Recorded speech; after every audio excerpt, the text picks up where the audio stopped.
Hello, what's going on, everybody? Boom, baby, we're back in the saddle. It's absolutely with me, Lee, and Aiden, the pod daddy of Nashville, right over there. We're back in the home studio. I'm between the two plants. I got the lights in front of me, a carpet version of my face behind me, and we're feeling good. Baby, I've missed you, man. It's been like 10, 12 days since I've gotten in. How you living, man?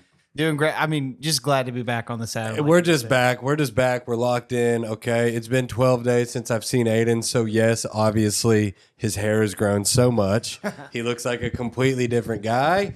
And the passage of time. Hey, Aiden has enough hair for both of us. I tell you what. The day that Aiden starts losing his hair, that's when you know the kid is sick. Yeah. I mean, truly, there is not a trace of male pattern B in your life, brother. What do your grandfather's heads look like? Oh, they're bald. Okay, they're both bald. It's just a matter of time.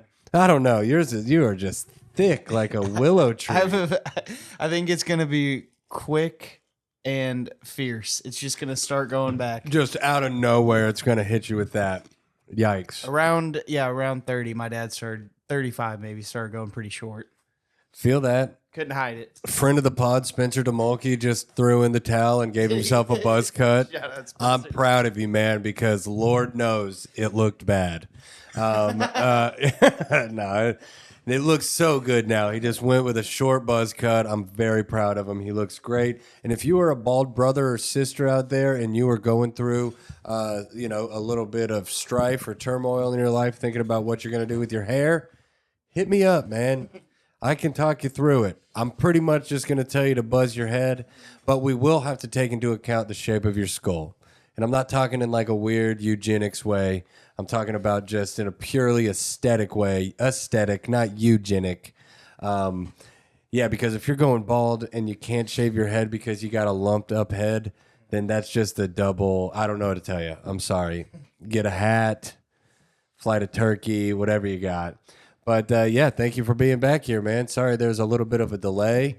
But you guys know the drill, man. The life right now is capital C crazy, baby. The scheduling changes week to week with when Anna's going to work, which means that that affects me because I've got to be home taking care of the babe, which is fine. But yeah, that's why there's a little bit of a delay. We miss you. Thanks for coming back.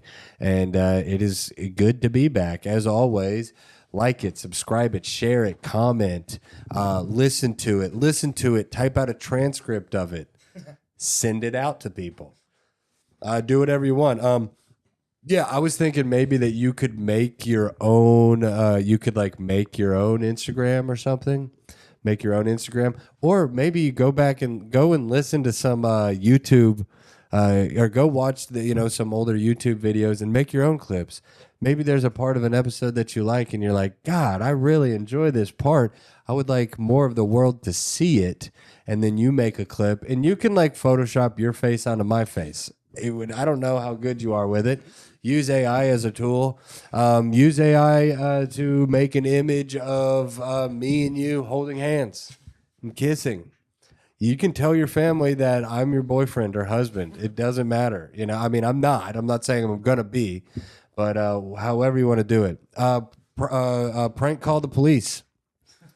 Call 911, and then when they say, what's your emergency, you say, my emergency is that you, Mr. or Mrs. 911 telephone operator, have not heard of the Absolutely show. So that might get you a little bit of trouble, but if it does get you in trouble, we'll cover your court fees. And while you're in court for issuing a false claim, you can tell the judge and your attorney. And that's like 3 or 4 more people who know about the podcast. That's good. Don't set anything on fire, but if you do happen to see a structure on fire, run in, save the people that you save in that super traumatic moment. That's when you tell them about the podcast, because they'll never forget it. They'll be like, yeah, this guy with really, really thick hair, He ran into my apartment building while it was on fire, and as he was like busting through the fire and saving my life, he looked down at me and he goes, "I'm the producer of a show called The Absolute Show. Have you ever heard of it?" And that's a story about Aiden saving the day. So yeah, baby, we're back. Oh man, speaking of Aiden, I'm pretty sure that you clocked this. But we were on the phone maybe 10 days ago, maybe less. One of our last phone calls. Yeah.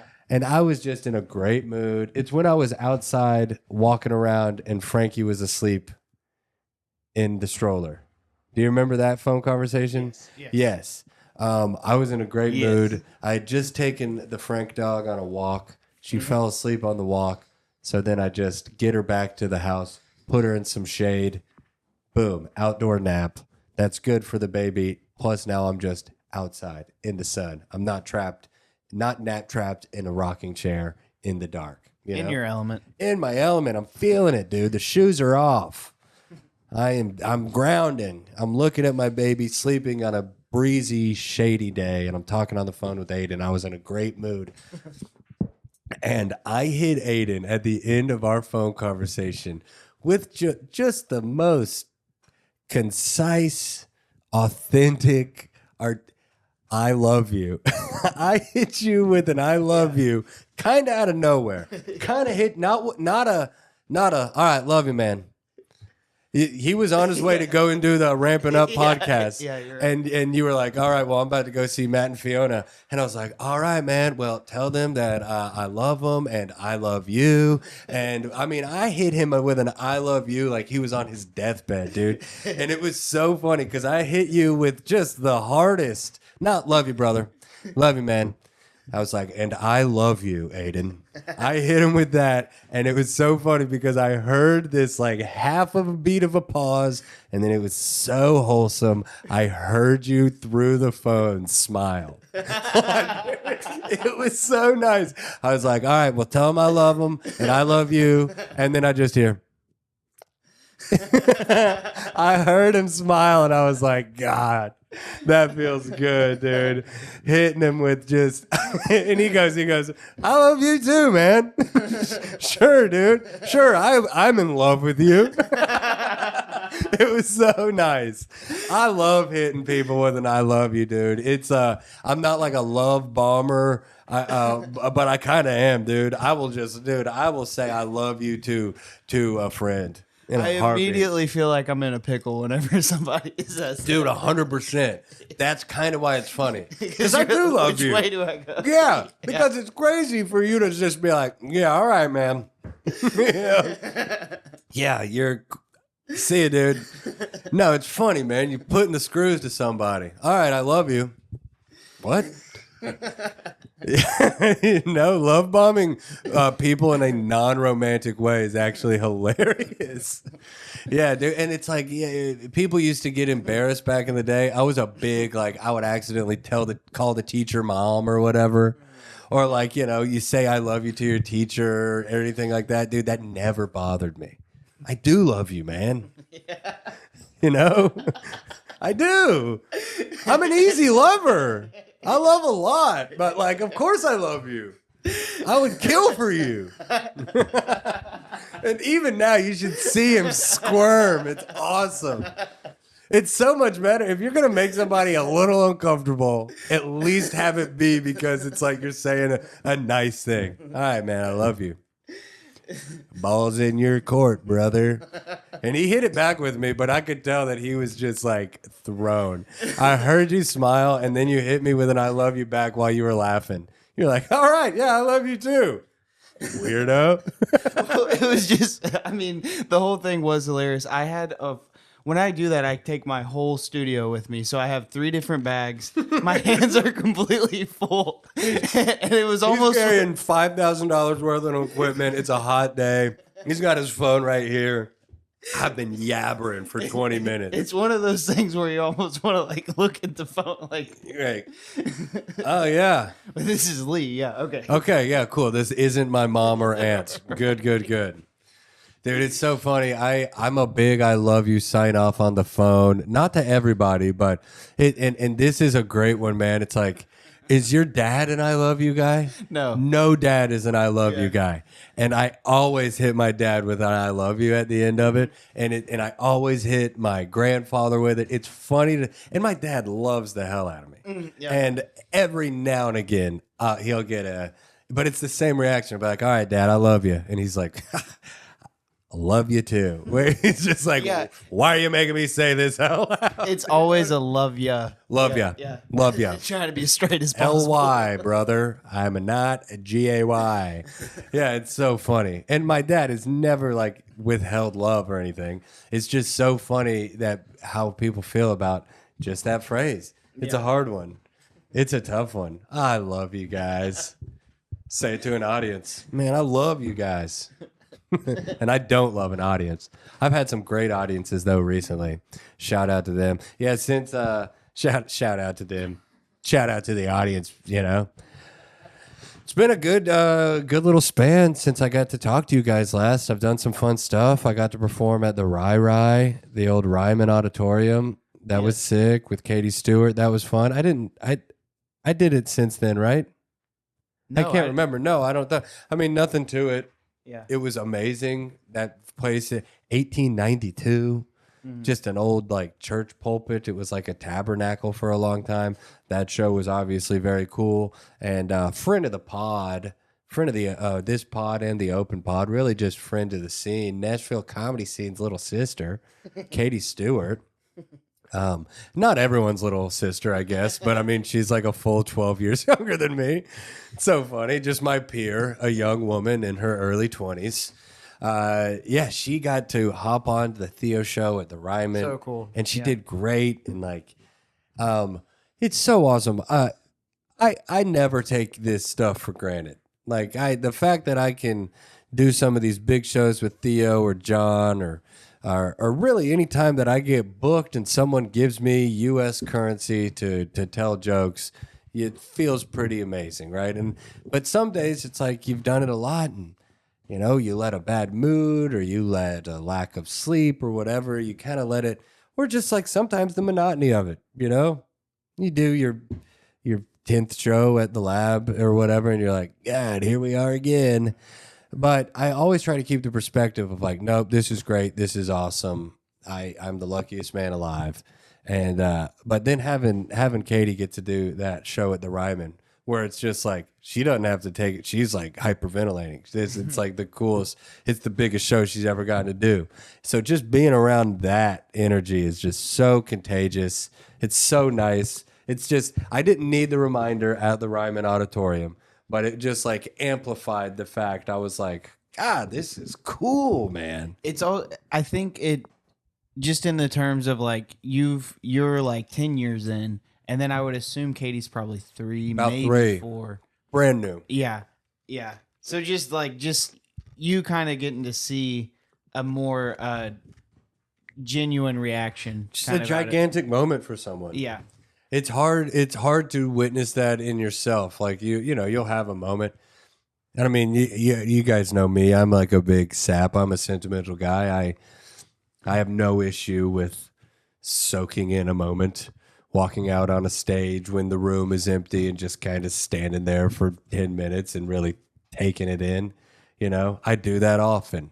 But just to be with Katie and Forrest was there too, which was so awesome. And get to share that night with them was a hoot, a dang hoot to say the least. But I've done some good shows since then. Had a fun time at the lab the other day at night. Dark and Dirty show was just a real knife fight in a good way. It was very fun. Like just kind of really had to keep them on their toes. And the sound guy Will threw up a picture of white Steve Harvey behind me on the main screen without telling me. He kind of ran it by me. It was very funny. It was like before he was just like, he showed me this picture. He's like, look, white Steve Harvey. And I was like, nice. And Will's the man. I really like Will. Yeah. Will's a very cool guy. Will's a daddy. Very cool guy. Will's a dad. He is, yeah. Yeah. Undercover dad. He's like this young boy who is a young boy. Yeah. Yeah.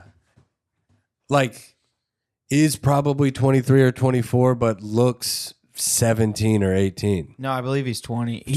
That's He's got to be like, nuts because he up. was like 19 when I was there. Yowza.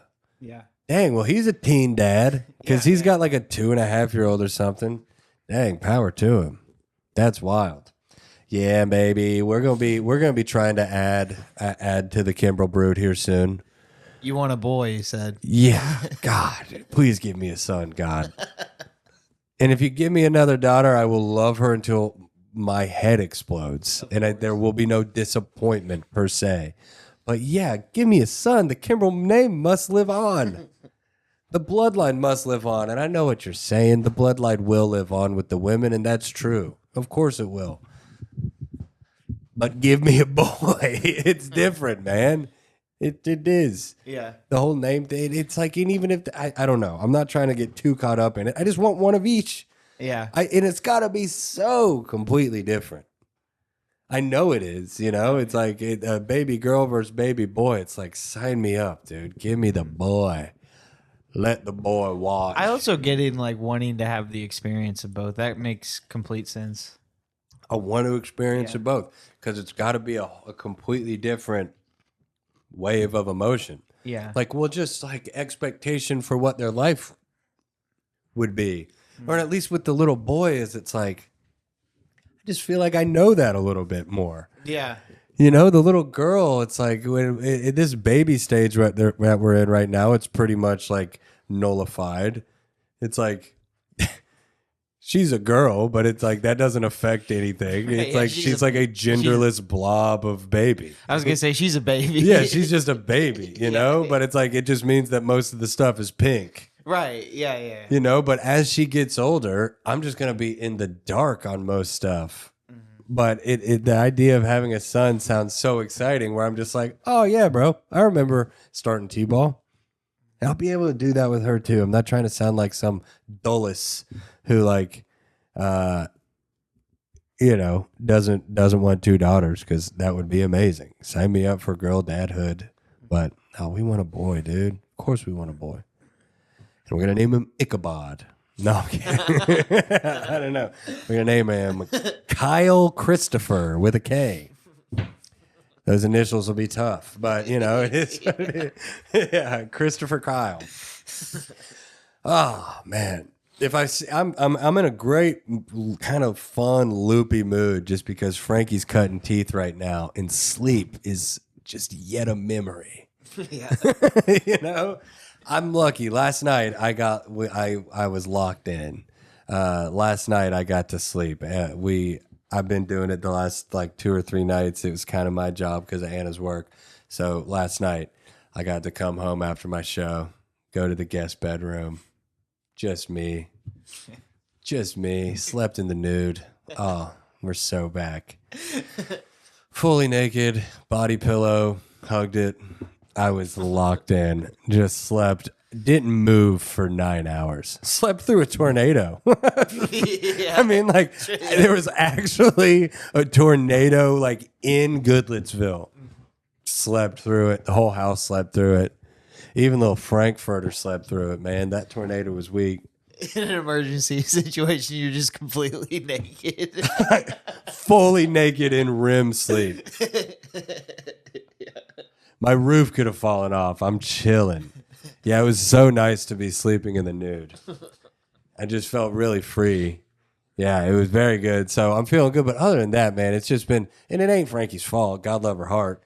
She's teething. Is that? Yeah, she's got bones coming from within her body, breaking through her flesh. It's crazy. Yeah, and it hurts. And it hurts, dude. So I've got these things called Frankie sticks. Patent pending. I don't think I can get a patent on it just because it's too easy to do. But you just take a washcloth, and this is a Molly Kimbrel thing. You take a washcloth. It's a Molly Kimbrel thing, but let's just say I put my own little stank on it. Okay, yeah. You know, it's a Frankie stick. So you take a washcloth, get it wet, and then you know, like how you spin a towel, like you're about to wreck somebody in a locker room. For sure. You just do that, and then rubber band each side, and put it in the freezer and let it freeze, and then it comes out and it's just like this big long kind of frozen stick, and then she just Yeah. chews on that, and she loves it. Yeah. And she can start drinking a little bit of water now. So she's like getting water from it too. But just the coldness on her gums and kind of like it's rough. God, she loves it. Frankie stick, baby. Patent pending. We love a Frankie stick, man. The teeth coming in, it is such a trip, man. I mean, I can feel them. She got me on the nose not too long ago, but that's fine. And then we've got like this little hippy dippy gel that we've been putting on her. It's like, just a bunch of oils. It's something that Summer would approve of. Something that's anti-inflammatory. It's anti-inflammatory. It's like rosemary oil and stuff. Yeah, it's not. There's no like analgesic or whatever it is. There's no like true numbing agent, but it does the trick, and it helps her out a lot. But dude, shout out to the moms out there, the breastfeeding moms with the kids getting the teeth. Ooh. And you think of a baby tooth, you envision a tooth coming in, and you're like, it's like a little flat. It's not that. They're the tiniest teeth you could ever imagine. We call her shark teeth. It's her shark tooth. She's got like the tiny. God, it would hurt so bad. Yeah. Yeah, I mean, every now and again, Ann will be sitting there, and it's so peaceful, and she'll just be like, just get her nipple bitten by a little baby. Just biting your nipple. It's crazy. It sucks. It's not like it's like a little critter getting you. You can't just be like, get off of me. No, don't get. Yeah. Can't chase it out of the room with a broom. I think a bug got No. me. No. You're just getting your nipple nibbled by your own spawn. And you're into it. You have to be. No, it's wild. She's going through a ton of changes right now. 6 months, 6 to 7th month window. I was talking about this the other day. There's a chance. I'm not like shooting for a low ceiling early or anything. There's so much great stuff that we're going to get to do in the future. And I know that. And I'm very excited. Right now, dude, I had the realization the other day. I might be in the window of the best period of my entire life. That's a great, yeah. Yeah. 6-month-old baby, beautiful wife who still likes me. They're both healthy. Careers starting to go like that. The crazy paradigm shift, the ecstasy that you feel of this first baby that you're having. Like, again, I'm not trying to sound, well, I've peaked. I'm not saying it's all downhill from here. I'm saying like, this might be the best time of my life. Like first time dad, new little baby, her teeth are coming in. She likes me. I get to spend so much time with her, like I'm without a doubt her second favorite person on the planet. Right. You're feeling present, you would say? I'm so present. Yeah. Yeah, exactly. I'm locked in. I feel pretty locked in. Not on everything. Like there are some avenues in my life where I'm like, you could lock it in a little bit more. But the reason why I'm not locked in a little bit more on some things like, say, like material, getting booked more or anything, it's because I'm just so locked in on the family. And it feels really good. And everything else just kind of feels like, it'll figure itself out. Mm-hmm. And it's really nice. It's great, man. The baby pit has evolved. I had to expand the pit. The pit was a long rectangle that just got to the point. I mean, she's just on the move. It really seems like you're trying, like how you were saying, like you'll stand and look at an empty venue of whatever it is, and look around. It does seem like you're really trying to be present. The thing is like, it's great you're doing that with this time in your life, and that doesn't have to mean that this is the best time. It's right. I'm just very aware of how I'm very gracious. I'm so grateful and aware of how good it is right now, and how it could just not be this good. The kid, we could be more broke than we are. The kid could get sick. Anna and I could not be liking each other. The career could be tanking. Whatever, it sounded kind of like what you were saying is like the career and this, of course, like you're being a very appreciative of the career. We said that with the venues, but it's kind of like changing from like it's gone from it's still doing this really cool thing that you're appreciative for. Yeah. But why you're doing it. Yeah. Oh, yeah. You've got the reason. Yes. You have the why now, which is great. You know, you have a reason to do it. And I'm so thankful for the little baby, man. I'm just so thankful, dude. She's awesome. Her little teeth are cool. She can pretty much do everything but crawl forward. She can like crawl backwards. She can, she wants to walk before she can crawl. The little girl will grab the bars of the cage and can almost get herself up on her feet. You'll look down, she'll be ripping a full downward dog on like the tips of her fingers and on her tiptoes, like a perfect little downward dog. I'm like, move, go forward. She's awesome. Yeah. Be an athlete. Oh, girl's a born athlete, man. Already got her some golf clubs. It's going to be great. Nope. We got to, I guess, now I talk about this. Like the idea of her teeth growing in and everything, it made me like, you look at these little babies and you're so curious about like what they're retaining. Like, what do they remember? I know they remember faces, but it's like just like the development of their brain is so crazy. Like, and it's like, do you remember your earliest memory? Like, yeah. And like, is it a memory that you remember? Is it a memory that you've kind of like created? And it's like, that's people what I'm have afraid of. Yeah. You know what I'm saying? It's like, memory is a weird thing because it's like, I'll be like, oh yeah, I remember that as a kid. And it's like, no, I remember being told about this thing that happened to me. And then I've recanted this story so many times that now I look back and it's like I'm recalling it as a memory, right? When in fact it is not. It is a memory of a story that was told to me about me. It's like I can't recall like my first memory.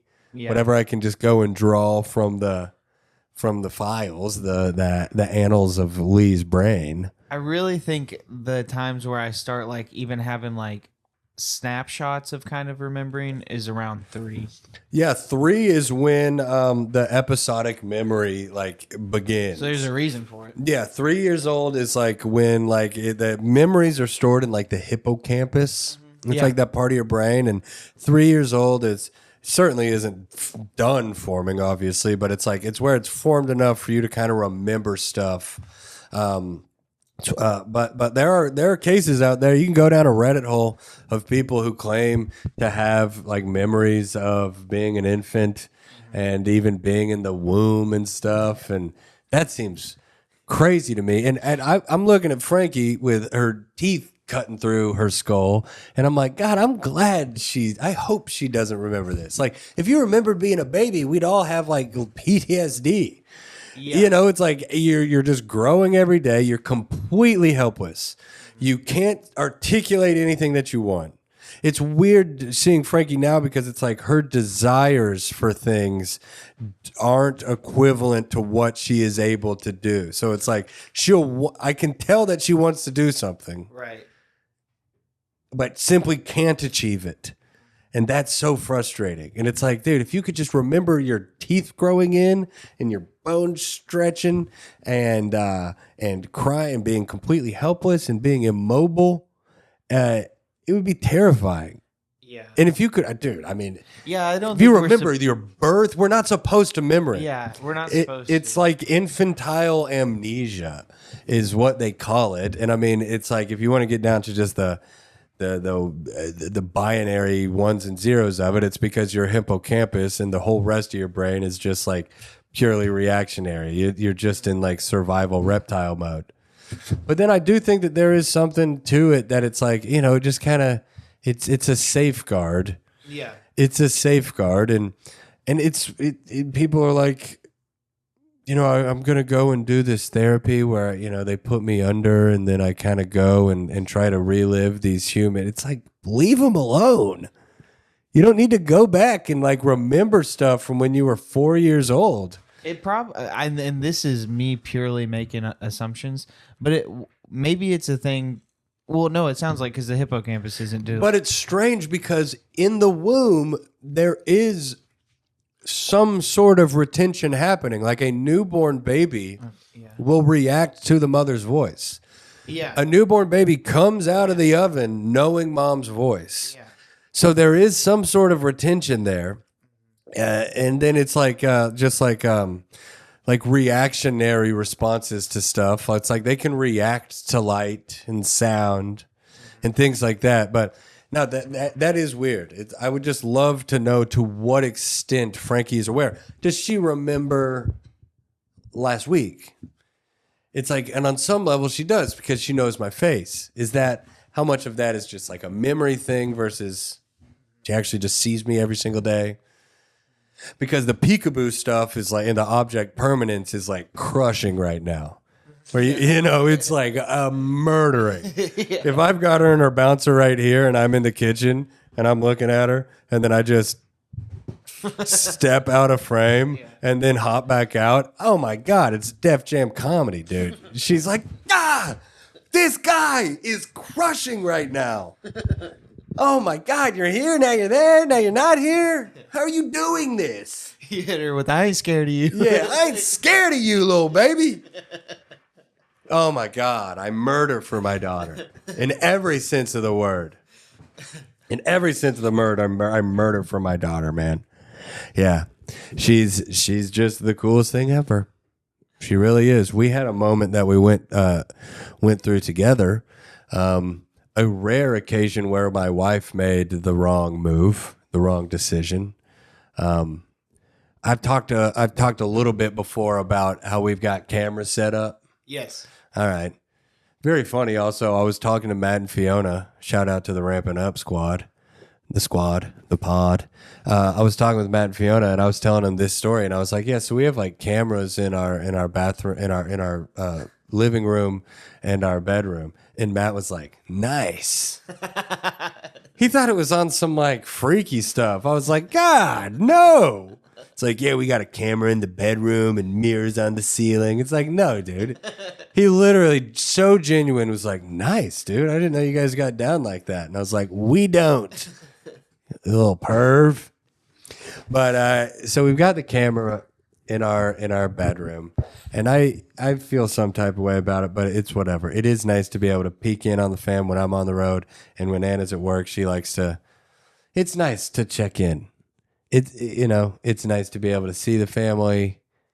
It's also okay, but then it backfires. Okay, so it's okay. 3:30 in the morning.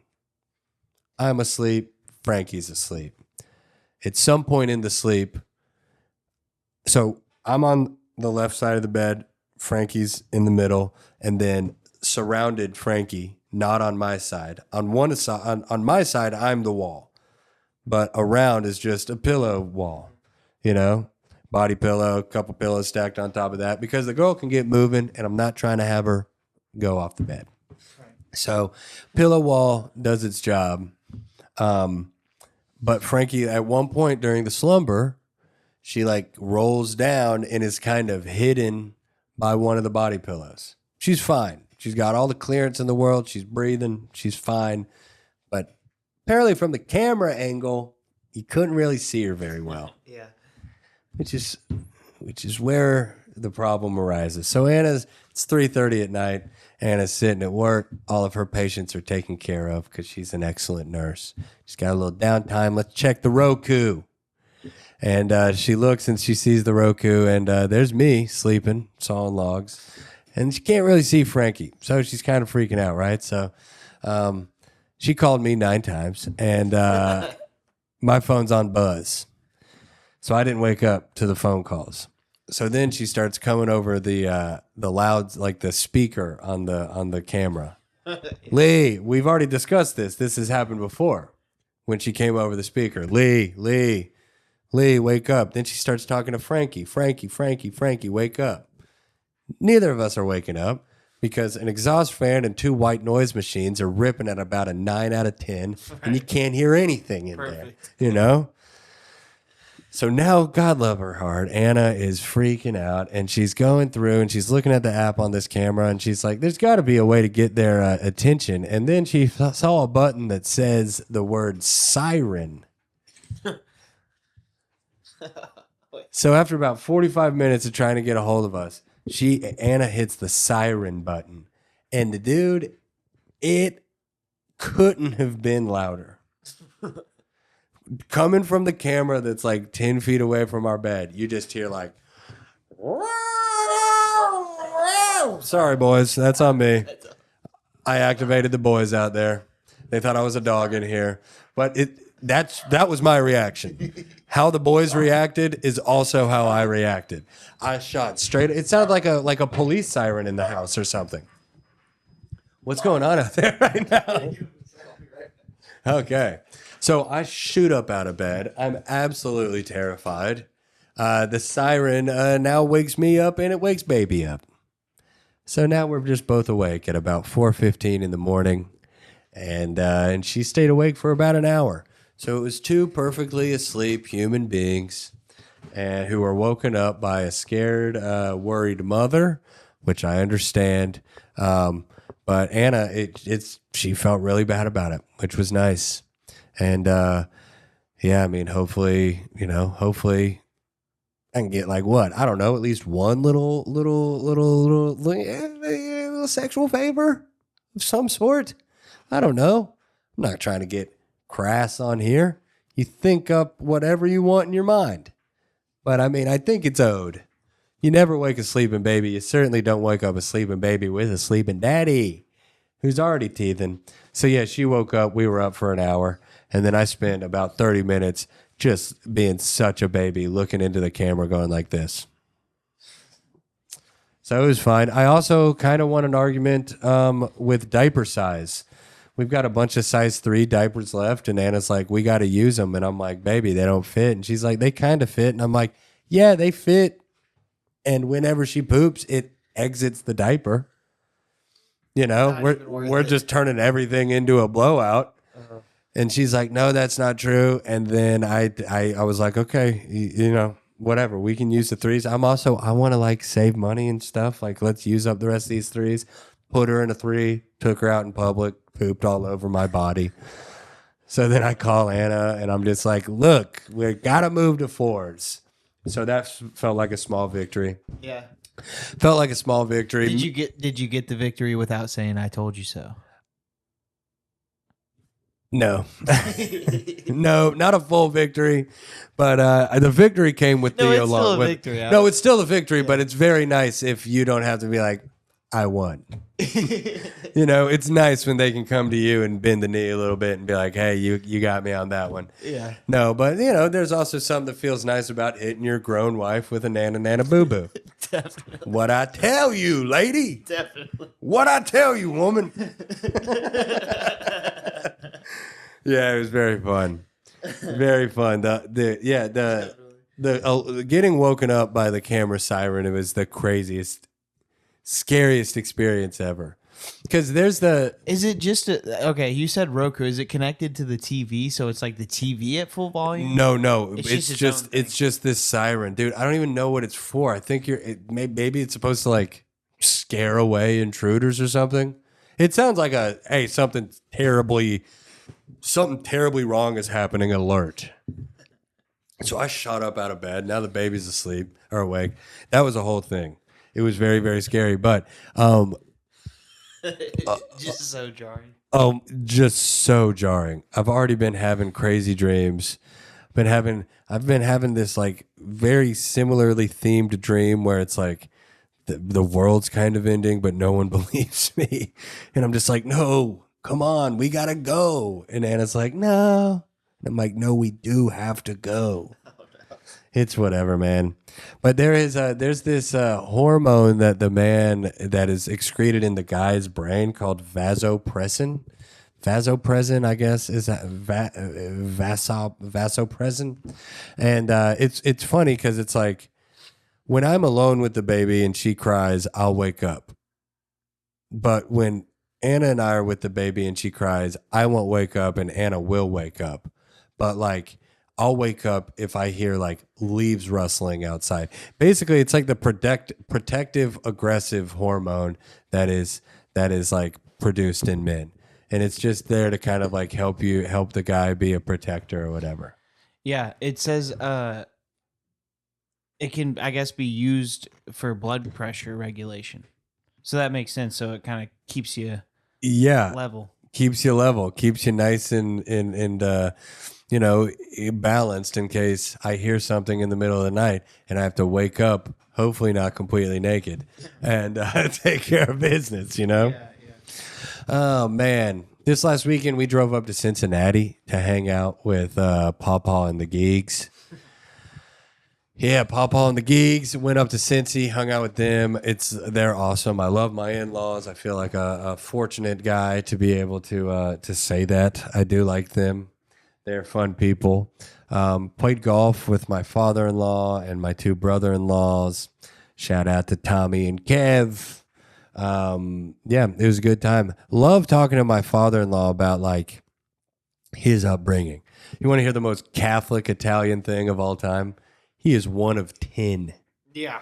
He is one of 10. He is smack dab the middle of 10. Or no, he's the oldest boy. I think he's like the fourth oldest, but he's one of 10. And I was sitting there, and they like to get deep, and I'm talking about fatherhood, and they're liking what I'm having to say, obviously, because I'm not like, God, it sucks. I'm like, boy, it's great. That's what you want to hear. So it was just a nice conversation, but. Dude, how crazy is this? When his mom and dad were 34 years old, they had 10 kids. So, yeah. 10, dude. She was pregnant for like 12 years. And I mean, all natural, 10 babies in like 11 years. Like, not that long of a span, dude. 10. They didn't have a mansion. One of the kids did. The youngest kid, Danny, didn't have a room, didn't have a bed till he was 7. He would just like go around every night and be like, "Can I sleep with you?" And they would just like crash in someone's bed. The kid didn't have a bed till he was 7 years old. Sorry, kid. There's 10 of us. There's 10 of us and a mom and a dad. Yeah, man, it was nuts. Yeah, 10 kids, just ripping it all. He was telling me it was pretty cool. They had this thing, because I'm like, how does it even work? Like, how do you even do that? And obviously, when you have 10 and you have a new baby, that means one of them's at least 10 years old. So you've got like these built-in helpers. So obviously, like this very communal, like helping thing. But this was something that he was recalling, talking about like an early memory or something. They had this thing called the rolling bus. And this was like kind of, I think, like a relatively common thing in like the 60s and 70s, like the rolling bus grocery store. And it was, I mean, you've heard of the milkman rolling up to your crib and giving you a jug of milk. But the rolling bus grocery store was like a big bus, like a big container truck that would roll up through a neighborhood, and you'd get bread and cheese and meat and your milk and maybe even some candy and some coffee. And it was like Uber Eats and like Kroger curbside pickup or whatever before that was a thing. And if you had 10 kids, it's like, what are you going to do? She didn't have a car. Or if she did, what are you going to do? Load 10 kids in it? They're not clowns. Yeah. They didn't have a bus. So it's like, yeah, the grocery store would just come to you. And that's just a cool, I don't know. I feel like that would be pretty dang useful. It's almost like, dang, there are no new ideas. Exactly. Yeah. There's no new ideas. The rolling bus grocery store, that's just, now it's more expensive, and you got to get a person from wherever. You got to get a Mexican guy to bring you your groceries, which is fine. Power to him. I'm a great DoorDash and Uber Eats tipper. I really am, man. I'll hit them with the initial tip, and then once they get my food, tip them again. give them a little extra motivation to go ahead and get there, baby. Maybe don't smoke the cigarette while you're bringing me my Chipotle. Yeah. You know? Oh, man. Oh, dude. Have you ever like done therapy or anything? Yeah. Have you? When I was a lot younger, yeah, I would have been. Was it therapy to kind of deal with the fact that you were banged up? Yeah, and it wasn't even like I was on a lot of medication like before and after the spinal surgery, and that was like kind of with it. Yeah. You were jacked up. Oh yeah. That's like a traumatic event that one should get therapy for. Right. Yeah. And it was so funny because like I thought it was so gay. Like I was just like, even as a kid, I was so mad about it. Okay, well, but the thing and this is the whole point of it. It was someone that I got to talk to that was completely removed from the situation. Yeah. Which I think people do in their life without going to therapy, but I get it. It makes sense to be able to talk to someone. Agreed. Removed. With something like that. Yeah. Here's my take. One-on-one therapy, screwing people up. Unless you have like a traumatic thing that happened to you. Like you were a young man whose body turned on him. Or the loss of a loved one. Or a horrific breakup. Or whatever it is. But if you are a grown adult who once a week needs to go and talk about how your mom was mean to you, you need to grow up. The 24/7 reflection on yourself is what is making you depressed. I like this, and something I want to add is, here's the thing. I think someone can go to therapy. I think it should be looked at as other medical things. You shouldn't do anything medically forever. No, 100%. You gotta get out. You gotta get out of it. And if you're on BetterHelp or whatever, that's even worse. Yeah. Get in your car and go talk to a guy or a woman with glasses on a nice leather couch. But if you're just like Skyping somebody to sift through why you're so sad, I'm sorry, brother. You are not going to find it there, man. Yeah. You are just not going to find it there. Like, I don't know. Pray, call your friend, whatever it is. But like sifting through why you're screwed up, man. I'm not saying don't do some self-reflection. Do some self-reflection, but like, my God. Yeah, and also like grow up. It's just like the idea of doing that forever, I think, and it's not going to do what staying on medicine does forever, but I think it should be kind of looked at in the same way. It's like, oh, well, you shouldn't be on oxycodone for no. You've got to move on. It's odd, and again, man, some people might hear this and be like, that's the worst take I've ever heard.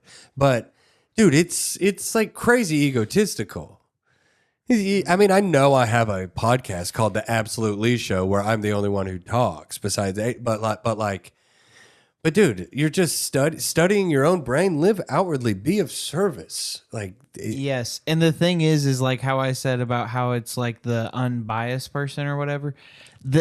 With that being said, the goal is still to talk about what's going on in your head. Your brain. What do you think? How do you feel? And it's like, God, this whole idea of self-care and self-love has really gone off the rails where it's like, hey, man, maybe put yourself second or third in your life. Yeah. The idea, and of course that's my take now because that's where I stand in my life, is a solid third place. But it's like, Jesus. Now that you shut up? Stop whining. Yeah. Now that you say that, I also do want to clarify the reason that I probably feel like there should be an end is because that's exactly like what I did. I was like, I'll go X amount of times. Yes. Yeah. Yeah. And I get it, man. And I don't know. I just feel like it is this cycle where, dude, no one who goes to therapy every single week is doing well. That's why you're going to therapy every week. Maybe stop. Chicken or the egg. Deal with it.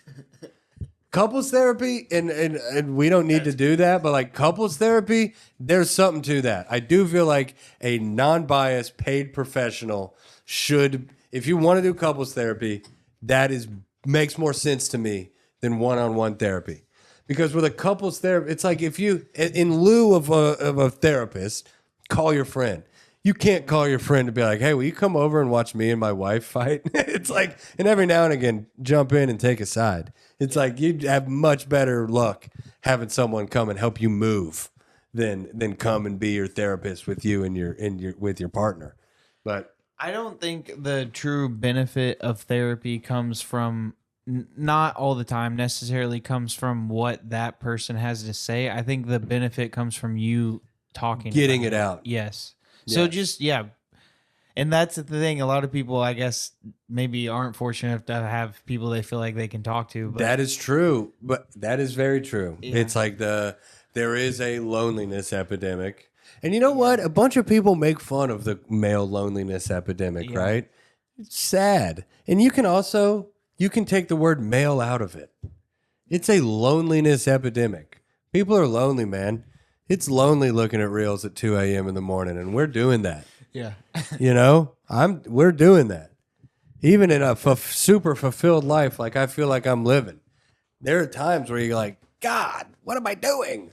Should be on the phone. Also, and dang, now like that we really are breaking it down. Like that was also me coming from the perspective of I've had friend groups I can talk to, and then also have been in a long-term relationship to where I can talk about anything if I feel like I need to. Dude. So Yes. that is also me being very biased, being like, Yeah, you're lucky. I'm doing it my own way. Some people just don't have that way, I guess. Agreed. Dang, I kind of came full circle. Yeah, no, and again, it's like I'm not generalizing everything. There's some one-on-one therapy that has merit, right? But like this idea that it's this cure-all, Yeah. or this idea that if you're not at one-on-one therapy, you're not taking care of your mental health or whatever. It's like, nah, dude, shut up. Everyone I know that's in weekly therapy sucks. I also got to say this. Look at the people who go to school to be therapists. Oh my God. Oh, that's a cool person. A talk therapist. Oh, great at a party. Get inside my brain, you dweeb. Yeah. Think about the Oh, me? I went to school. Yeah. mental health. Yeah, mental health. Yeah, mental health. I definitely don't think I'm better than everyone. Oh, whatever, man. I don't know. I was thinking of that the other day. I'm going to write a joke about that. Sorry, everybody. No. Sorry if you're in therapy. I hope that you get better. I hope that you get better, man. But if you're talking to a dang Skype guy, if you're talking to some little dweeb on a Zoom call about how you were bullied in middle school, I don't know what to tell you, brother, other than suck it up. Yeah. Move on. You're fine. I'm sorry. Okay, I do love you guys. Thank you for being here. This is kind of like therapy for me, honestly. You know, just coming and throwing up words for 50 minutes with you guys and my dear friend Aiden, who I do love.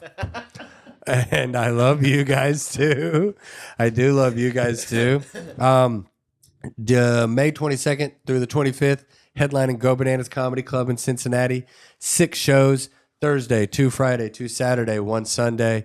That's going to be a dang hoot. I am at the Lab with Hunter Burroughs on May 8th, I believe. May 8th? 6th. May 6th at the Lab. It's a fun show, killer lineup. It's me, it's Zach Townsend, it's Hunter, it's Katie, it's Forrest, it's Jimmy Hatcher. It's going to be a good show.